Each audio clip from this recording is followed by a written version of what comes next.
Hi, guys. Welcome back to another episode with Versus, a scripture and sports podcast with your host, Slaton Huish. I am your host, Slaton Huish. Tonight, we're going to be doing a little Diamondbacks roundtable, and I'm joined here by my two good friends, Braden Rasmussen and David Saunders. Braden and David, welcome to Versus. Thanks for coming on. Oh, I got balloons on my screen. Oh, that was cool. We got balloons. I'm excited to be on, apparently, and the podcast excited to have me, so we're excited. Yes, we are. So all three of us are big Diamondbacks homers, as you can tell by Braden's shirt, his hat, my hat, and you'll be able to tell by David's voice. He forgot his hat. Yep, sir. You'll be able to tell by his enthusiasm. We've all grown up Diamondbacks fans. We have all heard the folklore stories of the 2001 World Series. None of us were old enough to really remember it, and we've seen all the pain and heartache, including last year. Last year's team overachieved offensively, was the number one team on offense and scoring runs. And if their pitching could just be a little bit consistent, they would have been a postseason team, would have been a threat in the postseason again to repeat the World Series trip. So let's talk about that. Since that exit on September 30th until right now, what's today's date, January 13th, spring training is about a month out. How are we feeling? Do you guys feel like the Diamondbacks got better, or do you think they're worse off? David, we'll start with you. Do you think they got better? Barely. Only reason I say barely is because of the pickup of Corbin Burnes. Is probably the biggest thing for me is solidifying the rotation, because I feel like that was the biggest Achilles heel, that and in the bullpen. Honestly, all the pitching, was just the biggest Achilles heel. As you mentioned in your intro, I mean, number one scoring offense in the league, but don't you miss the playoffs? To me, getting Corbin Burnes makes us only a little bit better, in my opinion, because we also lost Christian Walker and Josh Peterson. We kind of offset it a little bit with Josh Naylor, but Peterson being gone too, big hole, in my opinion, for the DH spot. Yeah, no, I think that's totally fair. Braden, how about you? Do you think we got better, or do you think we're worse off heading into 2025?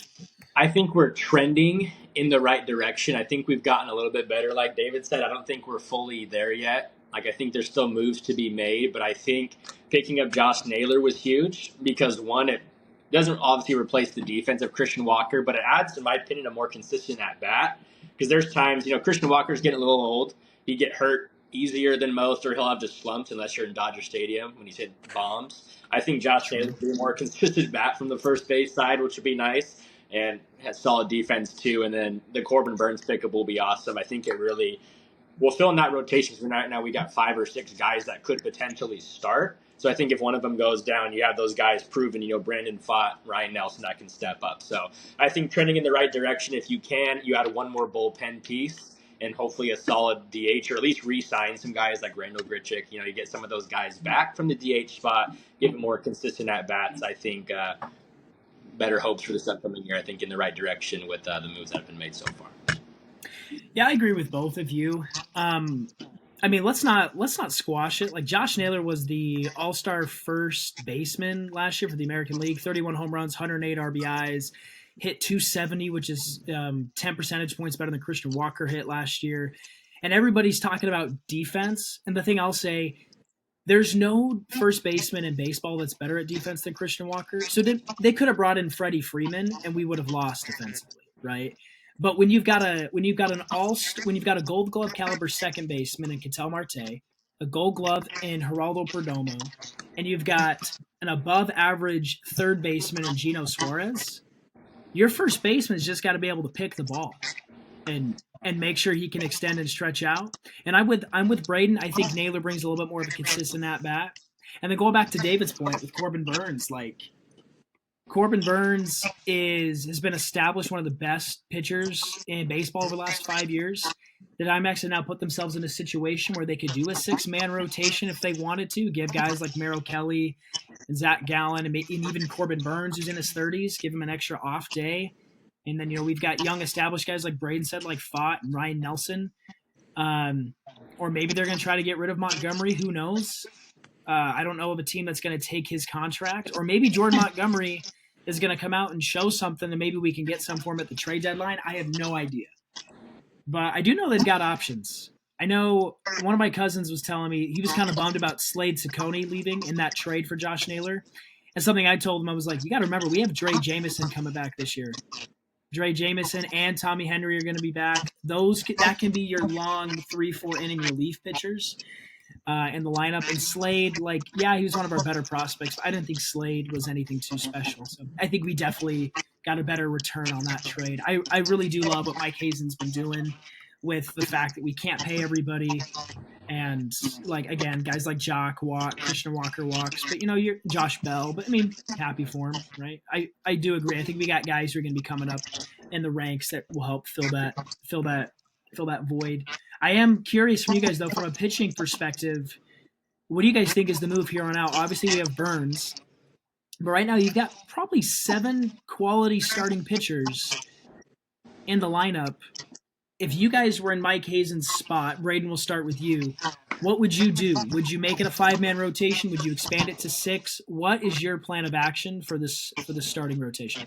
So I keep it 5-man because I think if you expand it to 6, those top guys maybe don't get that consistent run through. Because I feel like when a pitcher's dealing, they want to go as much as they can, every 3 or 4 days. So I think there was times when like people were hurt. That's why Nelson was dealing, was because he was going every 4 or 5 days, and he can keep that momentum going with him. So I say you go with the 5-man rotation. You have Burns, you have Gallon, you have Kelly, you have Fott, and then honestly that 5th guy is just whoever's pitching the best at that time. You have Eduardo Rodriguez or you have Ryan Nelson.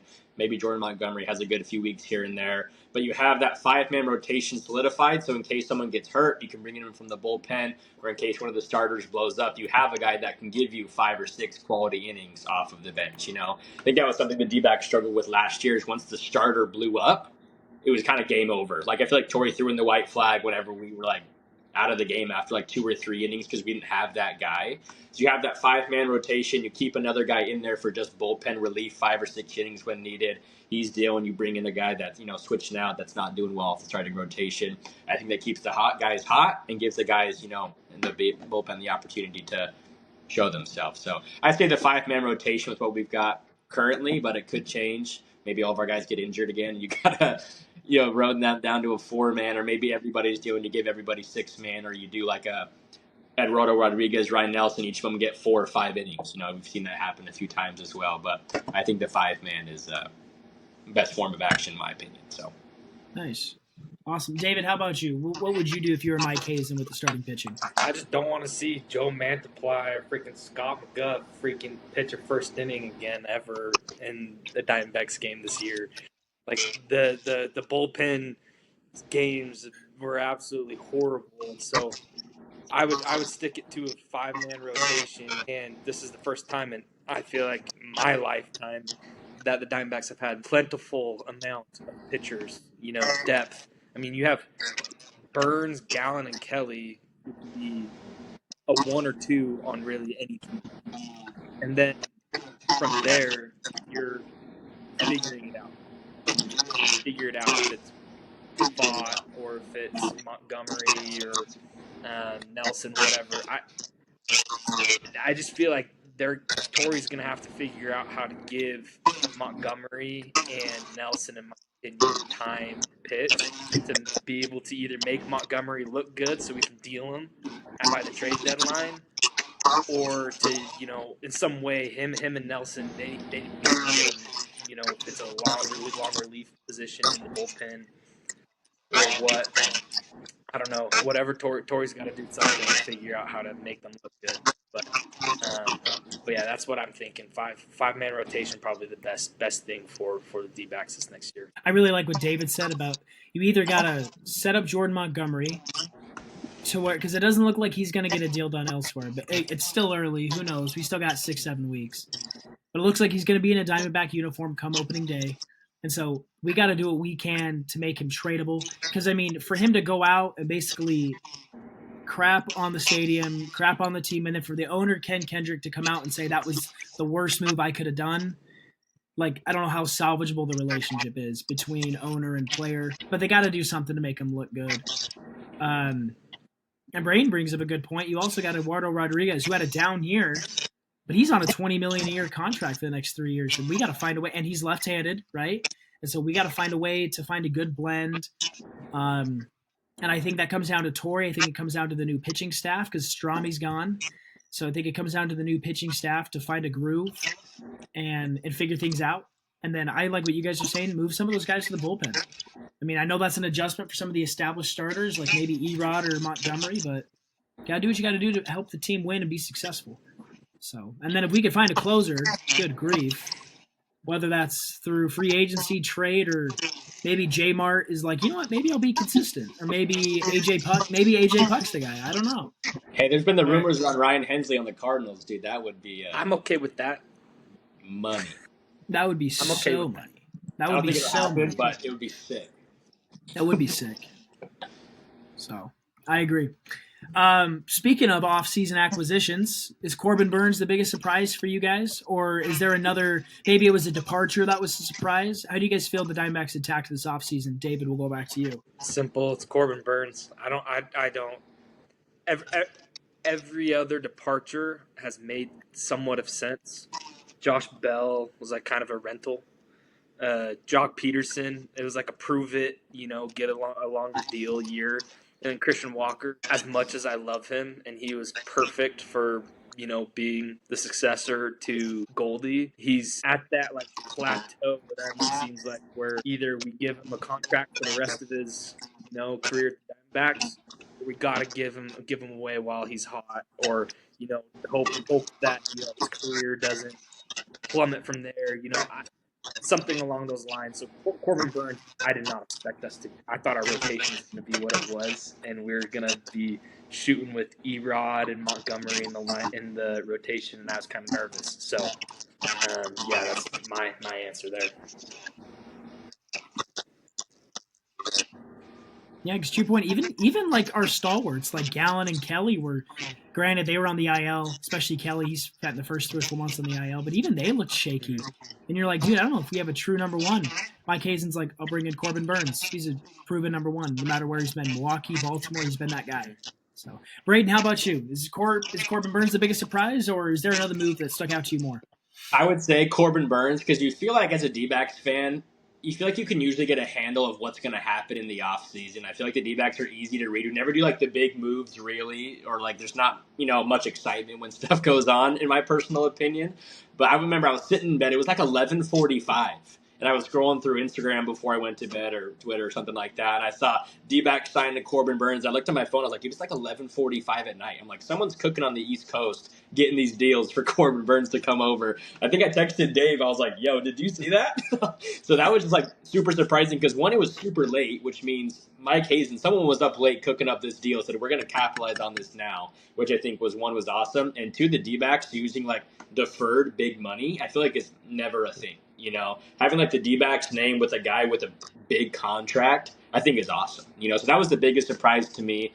You knew you were going to get a solid guy at first base, giving up Christian Walker. They knew they had to replace him. So Josh Naylor wasn't like a huge surprise. Like it made sense. We were expecting it, but I wasn't expecting a starting pitcher at all, in the offseason. I was expecting maybe a bullpen. So I say Corbin Burnes is the biggest, but a very welcomed accusation in my opinion. So A surprise to be sure, but a welcome. But a welcome. Sure. Yes. For sure. I'm with you guys. I think Burnes was definitely the biggest surprise, but I think the timing in which Naylor's deal was done, like it was 24 hours after Christian Walker went to Houston. So it was like they knew, and they were working on this before Christian Walker was gone, and they got it done.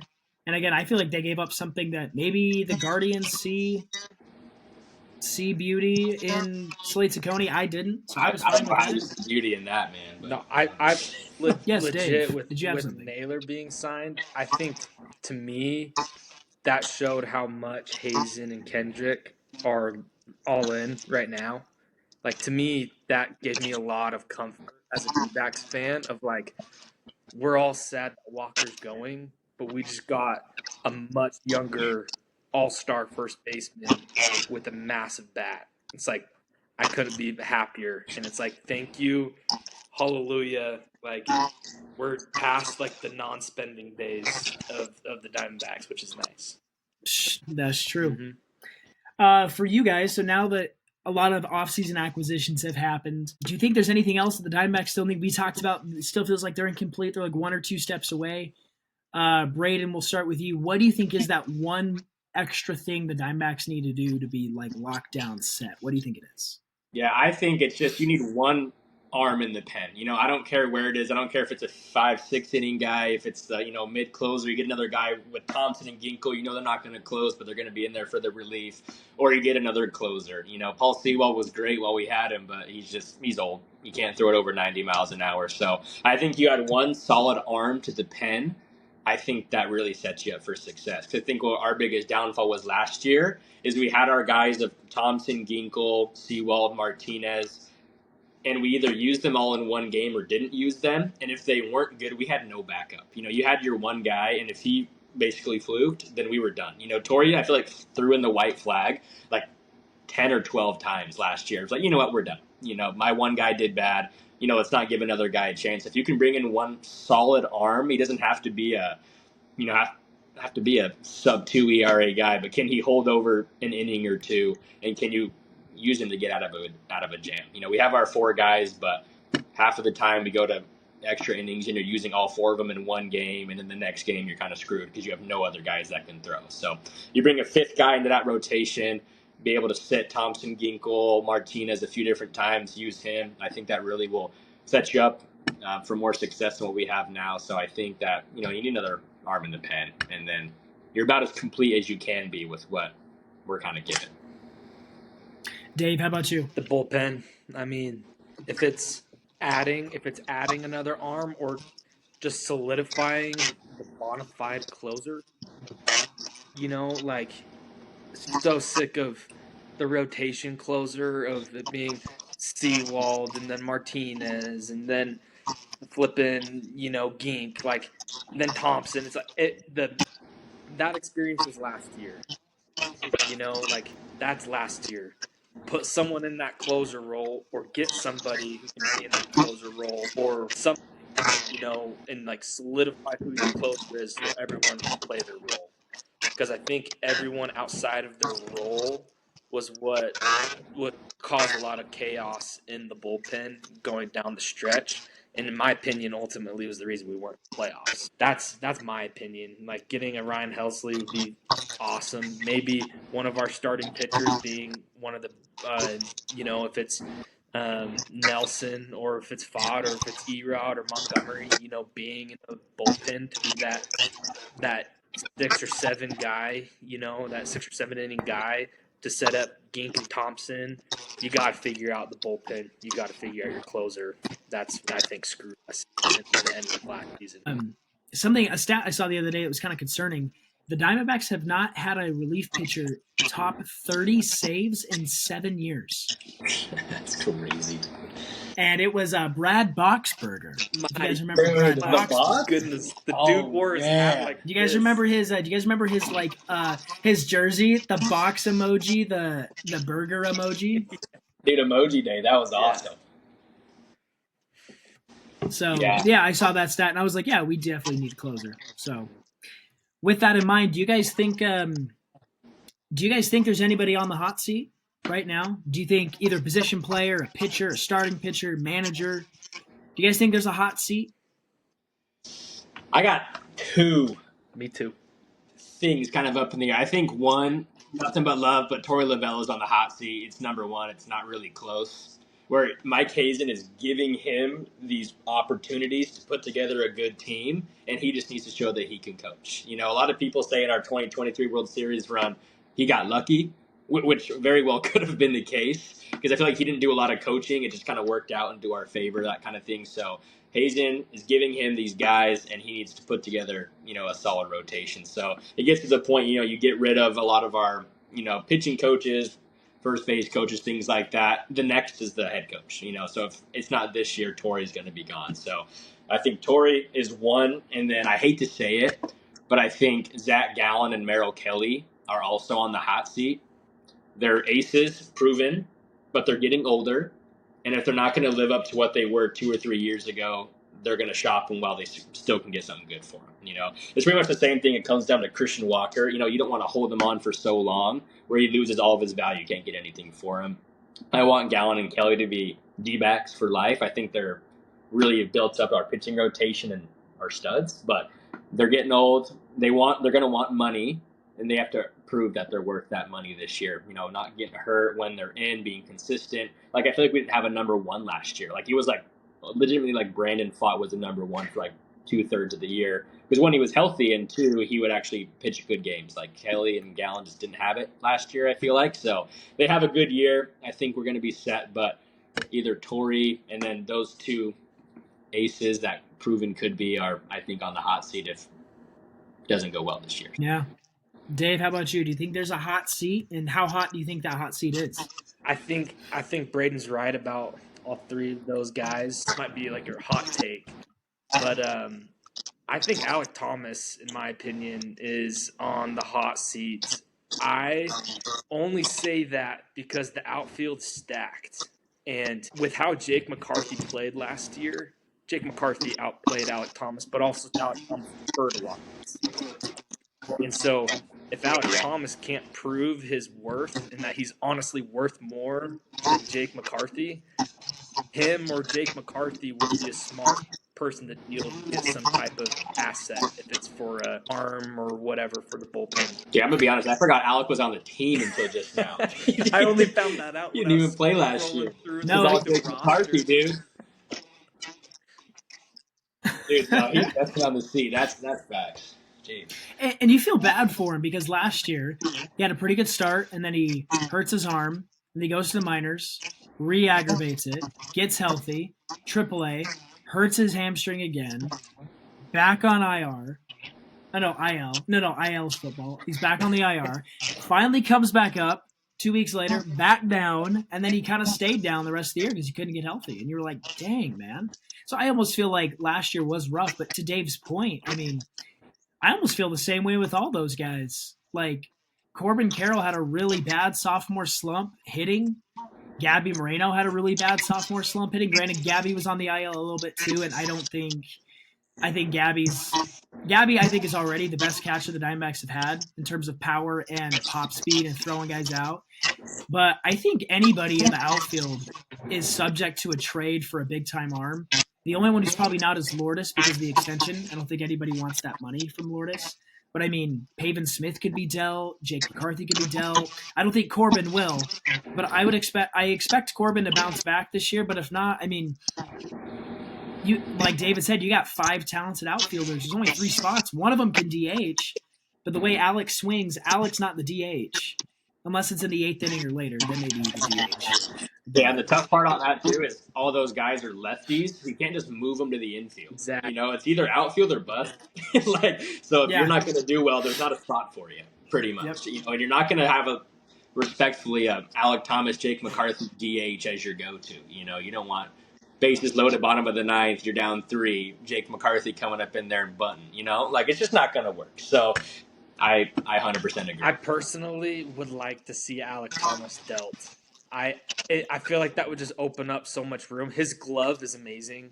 He plays some of the best defense in the league. But I feel like Jake McCarthy, you know, is not too far behind with his defense. And so for me, I like Jake McCarthy's bat and his consistency better than Alec Thomas. And it would just help clear out the room a little bit. I feel like give everyone some room. I think that's what Dalton Varsho did, right? Like we traded Varsho, which, by the way, that trade is looking like the steal of the decade because we got Lourdes and we got Gabby Moreno for just one Dalton Varsho. Beautiful. But to Dave's point, I mean, what I would love to see is if Lourdes could learn how to play first base, put Lourdes at first base because he's so long. Put him at first base. Have your no-fly zone outfield and Carroll, Thomas, McCarthy. All those dudes are fast. All those dudes are Gold Glove caliber in the outfield. If they could just flip and hit the ball, and I think that's the thing that I think Alex still has over Jake, is I feel like Jake is good for like 5 home runs a year, whereas Alec actually has a little bit of pop to him. Like he can actually slug, even though he didn't show it last year. But yeah, it'll be interesting to see what happens in that outfield room for sure. Moving on to the next question. So with all the deals that have been made, Where do you guys think we rank in a stacked NL West and frankly a stacked National League? Where do you guys think we rank? We'll start with the division, and then if you guys want to go bigger picture, we can go bigger picture. Braden, what do you think? Where do we stack up in the NL West? As much as I want to hate on the Dodgers, they're just so good, dude. No one's catching them in the National League. First off, so I think they're solidified going to be the number one, probably across the board. So I would say it really just depends, I think, on two things. It's one, how healthy the Padres are. They've shown when they are good, they can be super good. But also, Tatis Machado were hurt half of last year. So it's like there's times where you can kind of prove that. So I think we're going to end second. I think that's where we'll be. And if, as mentioned, if you're not in the wild card, then a lot of stuff's got to be made. But I think we'll end up either the first or second wild card spot pretty comfortably. Like, I think we'll be up there, but I don't think we'll be close enough to the Dodgers to win. Like, I think we'll get close to 100 wins this year if all goes well, but the Dodgers will have 106, 107 wins. It's kind of how it'll go. So I think second, pretty solid with the rotation that we've got and the pieces that we've added.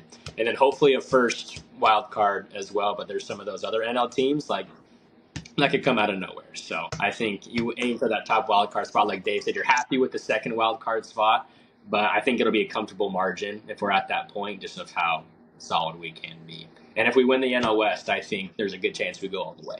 But I think we could end up very comfortably in the second position in the NL West if all goes well. I think the Padres are good, but they don't have the depth like we do, like you mentioned, where they can get hot, but they won't stay hot. They were streaky last year, so I think it'll be a clear 1-2. Dodgers, D-backs, and then the Padres and Giants and Rockies will be a few games back. There won't really be much of a race, hopefully, and then solidify us in the wild card pretty solid. Do you guys remember that streak last year after the All-Star break where we were 20-4, the Padres were 19-5, and the Dodgers were like 17-6? Dude, you know what's crazy about that streak? We could have gone like 30-0 if Paul Sewald could throw a pitch. That's true. all I'm gonna say. No, that's true. Where like I think Paul Sewald blew like 3 or 4 ninth-inning leads. Like in San Diego. It was in the Padres series. It was nuts, dude. When Alek Thomas did that grand slam and then Randall Grichuk hit that 2-run homer off the bench, we're like, dude, this is sick. Sewald goes walk, double homer, and you're just like, there's just no way. And then we played the Dodgers the next series. We're up, and then they went like double, home, double, and then we lost, and you're just like, what in the world? Like, we plummeted, and we somehow still almost made the playoffs. So I think, going back, if you have that bullpen where you at least don't blow 1 or 2 of those 7 games, we have a good playoff run. So it all just comes down to that. But that was crazy, that little – anyway. Yeah, that 30-day stretch was crazy. I will say one thing in defense of the bullpen, because I know the bullpen was bad last year, but if we had a starting pitching unit that could go deeper than 5 innings per game, because I feel like by the end of the year, those guys were gassed. Guys like Ginkel and Thompson, who had been pitching like every other game, like multiple innings. Like, I'm like, dude, it's no wonder you guys fell apart. You guys didn't have your roles solidified. And our starters, aside from Brandon Pfaadt, couldn't get past the 6th inning. No, I'll throw Ryan Nelson in that conversation. True, Ryan Nelson too. Ryan Nelson, post All-Star break, was arguably the best pitcher on the roster. No, seriously. His ERA was like 2.9 the last like 12 starts of the year. Like, he was awesome. Guys like Gallen, I remember he'd have like no hits through like 5 innings, but he'd have like 110 pitches, so you have to take him out, you know? Yeah. There was just no way to get around like a solid 5. Like, no one could go more than 5 innings.